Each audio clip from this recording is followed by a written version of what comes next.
Hallo allerseits und willkommen zur Bausatzbesprechung der Autocannone da 90-53 oder auf gut Deutsch der italienischen 90-53 Flak auf Basis des Lancia 3RO LKWs von IPG Models im Maßstab 1:35. Auf diesen neu erschienenen Bausatz habe ich schon viele Jahre gewartet, denn seitdem ich das Fahrzeug zum ersten Mal auf Fotos gesehen habe, wollte ich einfach unbedingt ein 1:35er Modell davon mal bauen. Das Problem war nur, dass es das Fahrzeug bisher nur aus Racing gab, ich glaube von Criel Model, und das ist natürlich beim Zusammenbau nicht ganz einfach und der Bausatz ist auch sehr teuer. Und als ich dann vor ein paar Jahren eben mitbekommen habe, dass IPG Models anfängt, eine Lancia 3RO Reihe aufzubauen, habe ich dann eben insgeheim gehofft, dass irgendwann auch diese Variante mal rauskommen wird. Und das ist jetzt passiert.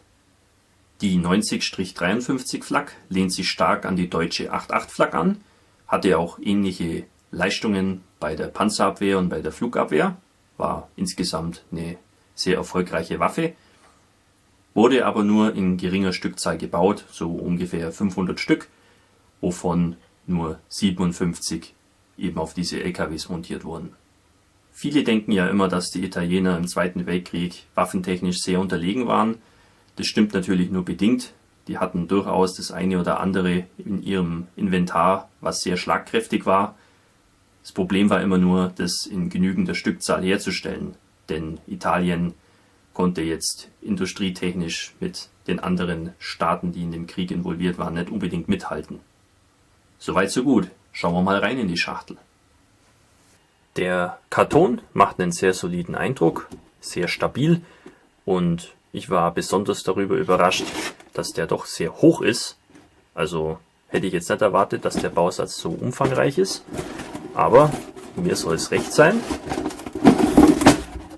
In der Schachtel haben wir dann hier die Bauanleitung und dann eben mehrere Beutel, in denen sich die Spritzlinge befinden. Ist eine sinnvolle Verpackung. Ich denke, da soll nichts passieren. Also vorbildlich. So wollen wir das. Schauen wir uns zuerst die Bauanleitung an. Die ist zweisprachig gehalten, Polnisch und Englisch. Da haben wir hier die Zeichenerklärungen dazu und eine Farbtabelle. Die bezieht sich auf Vallejo, Hataka, Life Color, Mr. Hobby, AK Interactive und Mission Models. Das ist doch schon mal eine schöne Auswahl. Dann haben wir hier noch zwei Abbildungen. Einmal der Bogen mit den Foto-Ads-Teilen und hier der Abziehbilderbogen. Und hier dann noch eine Übersicht mit allen enthaltenen Gießästen. Dann geht der Zusammenbau los mit den Reifen. Relativ einfach. Dann hier der Motor. Der scheint doch sehr ordentlich detailliert zu sein. Wäre dann auch schön, wenn wir das offen darstellen können später, weil dann lohnt sich hier auch die Mühe, die man dann reinsteckt. Hinteres Differential, Getriebe, dann hier der Hauptrahmen, der besteht aus mehreren Einzelteilen. Ja, das ist nicht immer ganz optimal, muss man halt sauber arbeiten, dass das Ganze nicht irgendwie windschief kommt, aber das sollte machbar sein. Hier dann das Zugmaul, Vorderachse kann man auch eingeschlagen bauen, die Lenkung. Das ist ganz schön. Hier dann diverse Anbauteile an den Leiterrahmen. Sieht jetzt nicht so super übersichtlich aus. Habe ich auch schon bei anderen Bausätzen von IPG Models festgestellt. Das ist manchmal sehr verwirrend. Hier geht's noch, aber ich habe auch schon Schlimmeres gesehen. Also die Bauanleitungen von denen könnten übersichtlicher sein. Dann kommen hier noch die Blattfedern ran und die übrigen Anbauteile des Fahrwerks. Ist okay. Ich sage mal, pro Bauschritt kommt da jetzt nicht zu viel dazu. Immerhin Reserverad, auch mit ein bisschen Foto-Ads dabei. Dann hier der Motor und der Kühlergrill, die hier reinkommen. Das scheint hier der Anlasser zu sein, mit der Handkurbel dran. Bisschen Foto-Ads hier unten drunter. Also das Fahrzeug ist auch an der Unterseite sehr ansprechend detailliert. Das sieht man ja auch nicht immer. Ja, auch hier wieder Fotoads-Teile. Das sind, glaube ich, so diverse Züge, nehme ich mal an. Für die Bremsen und so. Ja, dann kommen hier die Reifen ran und es geht weiter mit dem Zusammenbau des Führerhauses. Da geht's los mit der Sitzbank, Armaturenbrett, Lenkrad und so weiter. Auch hier volle Details. Also das ist schon mal nicht schlampig. Dann kommt das Führerhaus auf das Fahrgestell. Ja, wie es scheint, kann man den Motor dann auch offen darstellen, weil wir hier die ganzen Klappen separat haben. Das ist schon mal schön. Und der Kühlergrill liegt als Fotoads-Teil bei. Auch wunderbar. So klobige Lufteinlässe sind jetzt immer nicht so schön. Da ist Fotoads auf jeden Fall eine tolle Dreingabe von IBG. Dann kommen hier die Kotflügel ran und Fotoads-Teile für die Verschlüsse der Motorhaube, wie es mir scheint. Auch hier wieder Fotoads-Teile, die wir auch irgendwie biegen und verdrehen sollen. Ja, ist eigentlich ganz gut erklärt. Und sie zeigen ja auch immer in einer separaten Abbildung, wie es dann definitiv auch eingebaut werden soll. Ich denke, die wissen selber, dass ihre Darstellungen nicht immer so ganz eindeutig sind. Ja, dann kommt hier das Abgasrohr rein und wir machen weiter mit der Waffenplattform. Auch die ist recht komplex, also der Bausatz scheint jetzt nichts für Anfänger zu sein. Dann hier das Schutzschild der Flak. Auch die Flak selber relativ kleinteilig. Braucht man ein bisschen Geduld dafür. Verschlussblock ist zweiteilig, kann man auch offen darstellen. Und jetzt hier so ein größeres Manko von dem Bausatz, zweiteiliges Kanonenrohr. Ja, anscheinend leben wir immer noch in den 90er Jahren, wo zweiteilige Kanonenrohre ein Thema sind. Ja, das ist nicht sehr schön. Da hätte ich mir ein einteiliges Rohr gewünscht oder noch besser, dass gleich ein Alurohr beiliegt. Das wäre es gewesen. Hätte dem Bausatz auf jeden Fall gut getan. Ja, an und für sich, man kann das schon versäubern. Das soll jetzt nicht das Problem sein. Sind ja keine besonderen Oberflächendetails auf dem Rohr drauf. Ja, aber so wirklich glücklich macht mich das jetzt nicht. Ist leider so. Dann geht es hier weiter mit dem Zusammenbau der Lafette. Das ist ja zur Abwechslung mal sehr übersichtlich gestaltet, ohne irgendwelche verwirrenden Pfeile. Finde ich ganz gut. Dann ist das Flakgeschütz hier auch schon mal beieinander und es geht weiter mit der Waffenplattform. Da kommen hier noch diverse Anbauteile ran. Hier auch eine fotogeätzte Halterung für die Bereitschaftsmunition. Hier dann diese Seitenwände, die dann auch die Waffenplattform bilden. Ja, und dann haben wir hier den Hinweis, dass die nächsten Bauschritte sich darauf beziehen, das Fahrzeug in Schussposition zu bauen. Man kann das Ganze aber dann auch eingeklappt bauen. Das kommt dann später. Ja, ganz interessant, die Waffenplattform ist rund. Finde ich ganz schick. Hier dann die Ausleger für die Stützen, damit der LKW beim Feuern nicht umkippt. Ganz schön dargestellt hier. Macht einiges her. Und hier dann, wie das Fahrzeug im eingeklappten Zustand aussieht. Ich muss sagen, mir gefällt das so fast besser wie ausgeklappt, aber ja, das kann dann der Modellbauer selber entscheiden. Gut, Bemalungs- und Markierungsvariante ist nur eine vorgeschlagen. Ja, Afrika 1942, wobei, glaube ich, die Abziehbilder unterscheiden sich, aber die Lackierung ist immer die gleiche. Also kommen wir hier insgesamt auf 3 Varianten, würde ich sagen. Ja, alles in allem typische Bauanleitung von IBG. Nicht so super übersichtlich, aber ich denke, man kommt damit klar, wenn man sich eben entsprechend Zeit nimmt. Manchmal muss man vielleicht ein bisschen rätseln, aber ja, ich denke, das ist schaffbar. Kommen wir nun zu den Bauteilen. Hier der Spritzling A. Das dürfte der Spritzling sein, der bei allen Varianten dieses Bausatzes von IBG Models gleich sein dürfte. Da haben wir hier die Rahmenteile, Kotflügel, Motorhaube, Sitzbank und so weiter. Motorblock. Ja. Sieht doch ganz schick aus. Kein Grat oder Sinkstellen zu sehen. Auswurfmarken, die irgendwie stören könnten, sehe ich jetzt auch keine. Das Einzige, was mir hier nur auffällt, ist, ja, man sieht es vielleicht, der Spritzling ist verbogen und es tut natürlich unseren Teilen für den Hauptrahmen jetzt nicht so gut. Also da muss man auf jeden Fall darauf achten, wenn es dann an den Zusammenbau des Rahmens geht, dass da alles passt. Eventuell eben ein bisschen gerade richten im lauwarmen Wasser. Hier dann der Spritzling B mit diversen Kleinteilen.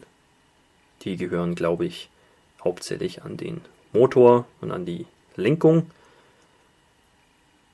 Jo. Auch hier kann ich keinen Grat erkennen. Das Einzige, was nur auffällt, ist, dass die Bauteile doch sehr viele Verbindungspunkte zum Gießast haben, was das Auslösen auf jeden Fall zu einem Geduldsspiel macht. Und ja, das Plastik von IBG ist auch immer recht spröde, da bricht auch gern mal was ab. Musste ich bei dem Marmon Harrington Panzerwagen von IBG feststellen.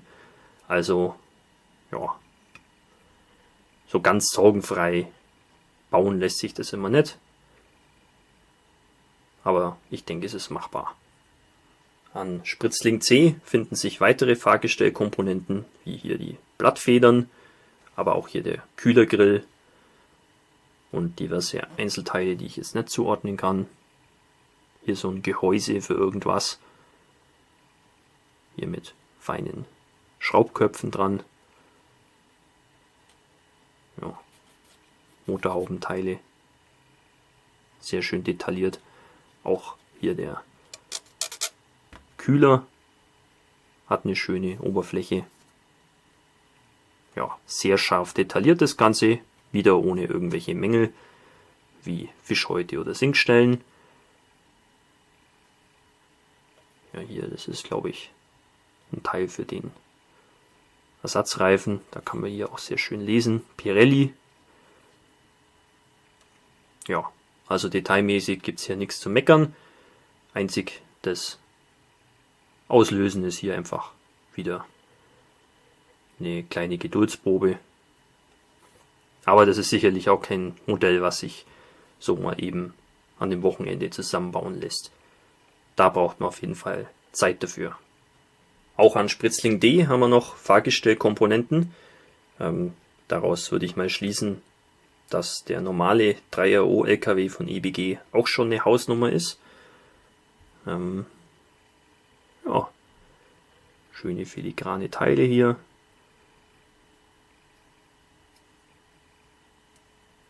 Macht einen guten Eindruck. Auspuffrohr. Ja, das ist doch okay. Das sieht nach der Vorderachse aus.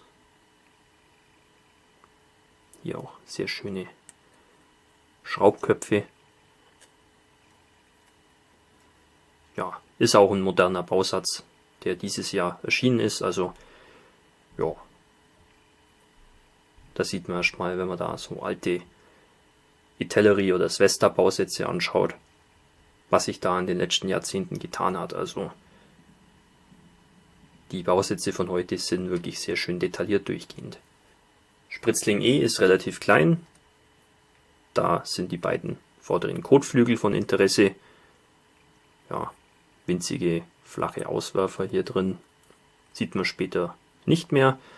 Was mich ein bisschen stört, sind hier diese gigantischen Angüsse. Das ist jetzt nicht so elegant, aber das sieht man auch hier bei den anderen Teilen, des Bausatzes, dass die Angusspunkte zahlreich und groß sind. Ja, ich finde, das ist immer so ein Qualitätsmerkmal, wenn man einen Bausatz von Tamiya anschaut. Das sind diese Angusstellen doch immer etwas feiner und vielleicht auch ein bisschen besser platziert. Der Spritzling F liegt doppelt bei und hier wird es dann auch mal ein bisschen variantenspezifisch. Das sind hier nämlich die seitlichen Ausleger. Die hat der normale LKW natürlich nicht.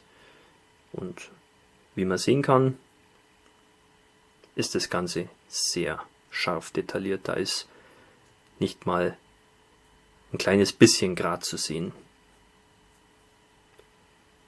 Ja.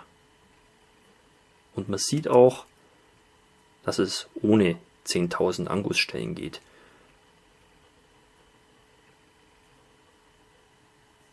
Ja. Schaut sehr gut aus.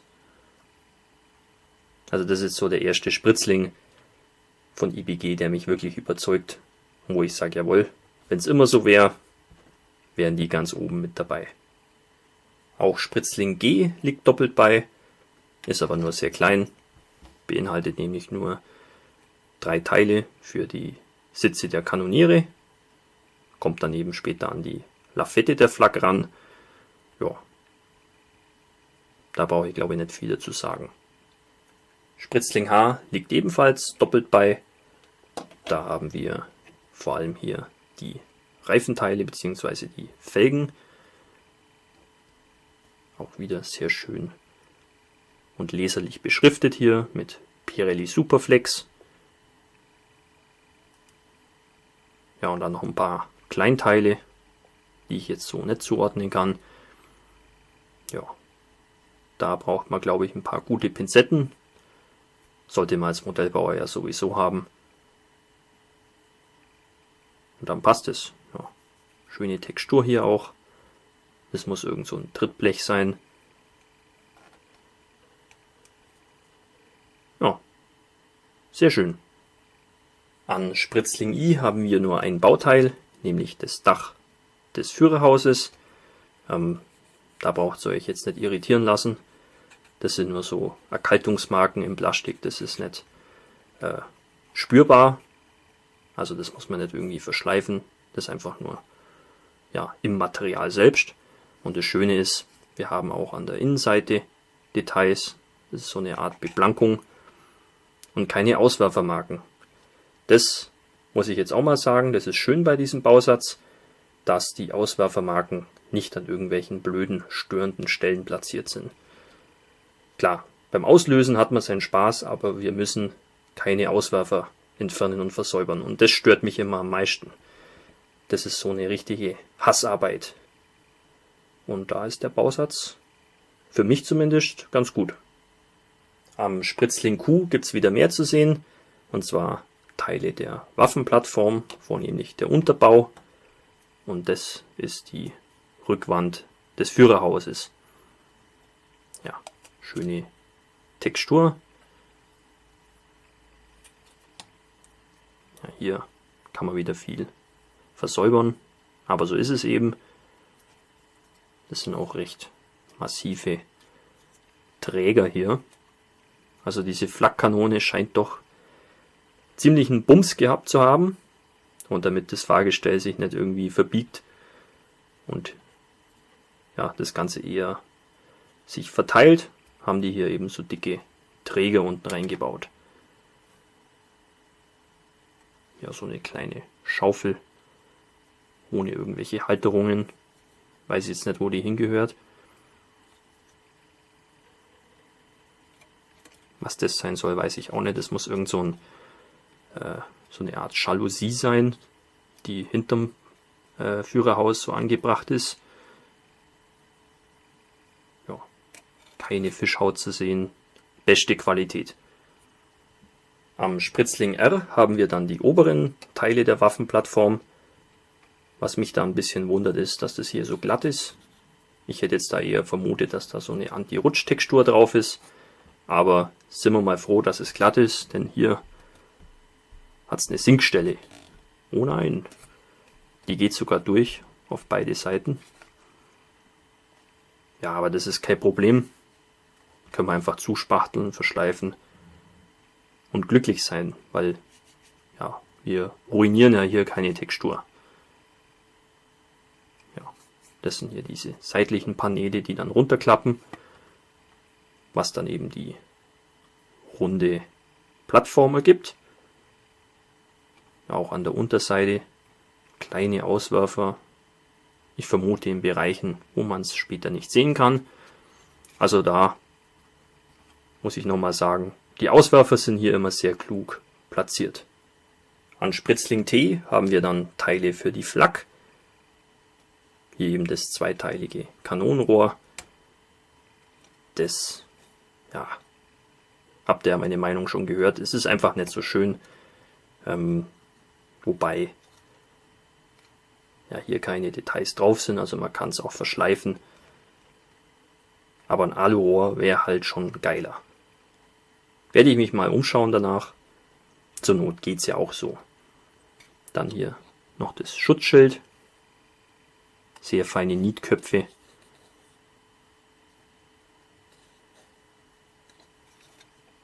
Innenseite auch super detailliert.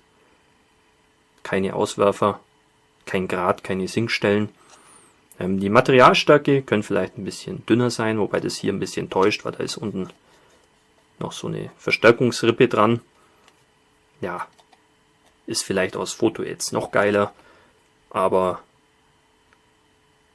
ja, geht auch aus Plastik, also da habe ich jetzt keine Bedenken. Und auch die übrigen Teile scharf wiedergegeben, keine Makel erkennbar. Am Spritzling U haben wir weitere Teile fürs Flakgeschütz, hier zum Beispiel das Pivot. Schon mal gut, dass das einteilig ist. Kanonenrohr können sie nicht einteilig machen, aber das Pivot irgendwie schon. Ja, feine filigrane Teile, die sicherlich nicht ganz einfach sind zum Auslösen, dass sie auch am Stück bleiben. Rohrstütze, oh ja, Rückholzylinder.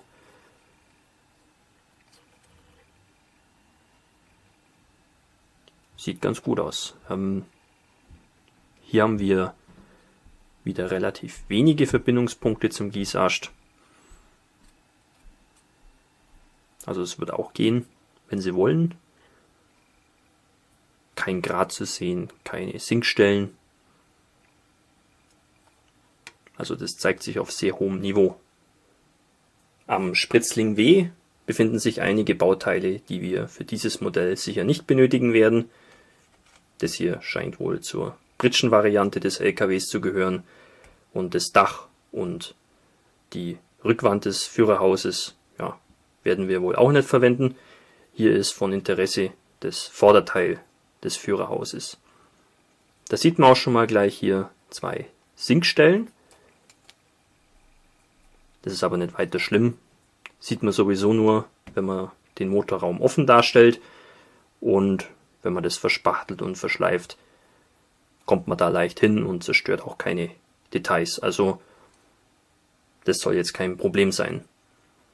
Ansonsten ist hier wieder sehr viel zum Versäubern. Die ganzen Angussstellen sind doch nicht ganz unerheblich hier. Interessant ist auch, dass hier die Winker schon Bestandteil des Bauteils sind. Ist auch ungewöhnlich. Aber so ist es eben. Ja. Passt alles. Da sehe ich keine Probleme. Die Bereifung liegt hier in Form von Plastikteilen bei, was ich eigentlich ganz interessant finde. Üblicherweise legen die Hersteller da immer so Weichgummireifen bei. Die haben meistens den Nachteil, dass man sie nicht gescheit versäubern kann und dass sie nach einigen Jahren durchaus sich auch mal auflösen können, weil die Weichmacher rausgehen. Die Probleme haben wir jetzt hier in der Form nicht.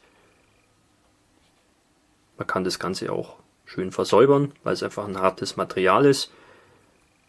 Man hat ja, so ganz leicht hier so ein Gussgrad dran, aber da fährt man einmal mit der Schmirgellatte drüber und gut ist. An Klarsichtteilen bekommen wir 2 kleine Spritzlinge. Einmal hier mit 2 Scheinwerfergläsern und hier noch die Scheiben fürs Führerhaus. Ich weiß nicht, ob man es erkennen kann, aber ja, ich habe schon schönere Klarsichtteile gesehen. Also die sind nicht sehr eben, sind auch ein paar kleine Blasen drin. Insgesamt nicht so schön. Also spielt jetzt hier nicht so eine Rolle, weil das Fahrzeug ja in der nordafrikanischen Wüste unterwegs war, wird sowieso eingestaubt. Aber das geht auf jeden Fall besser. An den Fotoads-Teilen wurde hier nicht gespart. Das ist doch ganz erheblich hier, was da zu verbauen ist.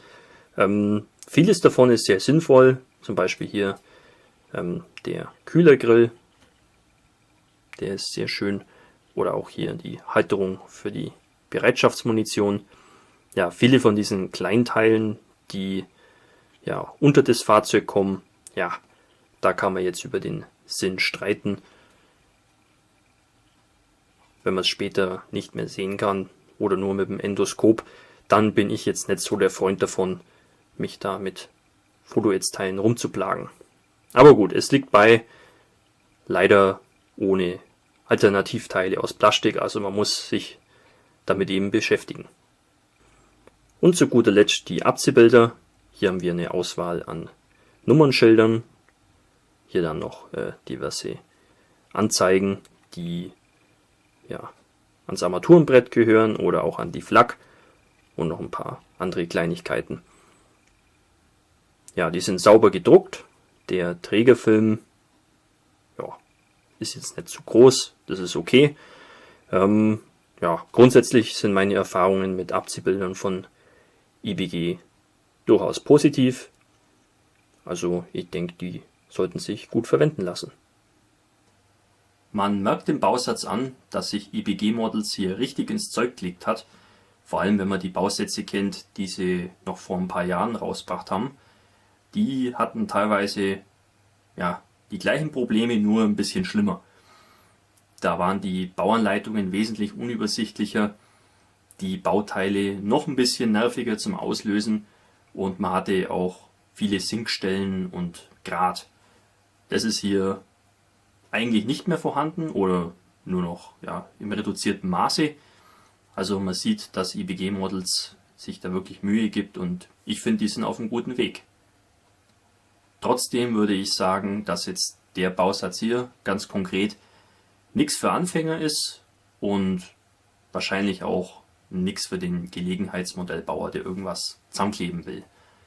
Der Bausatz ist eher was für Leute, die wirklich definitiv an diesem Fahrzeug interessiert sind und da eben darauf gewartet haben, dass der als Plastik-Spritzguss-Bausatz auf den Markt kommt. Der Bausatz ist einfach nicht auf dem Niveau, wie wir es heute von Tamiya oder Takom kennen. Das ist einfach noch eine Stufe drunter, wo alles ein bisschen komplizierter ist und ein bisschen undeutlicher ist, wo man sich eben beim Zusammenbau richtig Mühe geben muss und aufpassen muss. Wenn man sich den Bausatz zulegen will, muss man relativ viel Geld in die Hand nehmen. Da war ich doch ein bisschen überrascht, wie teuer der ist. Normalerweise kosten die Bausätze von IBG zwischen 30 und 40 Euro. Ja, ist akzeptabel. Der hier kostet zwischen 55 und 60 Euro. Also das ist schon ganz happig.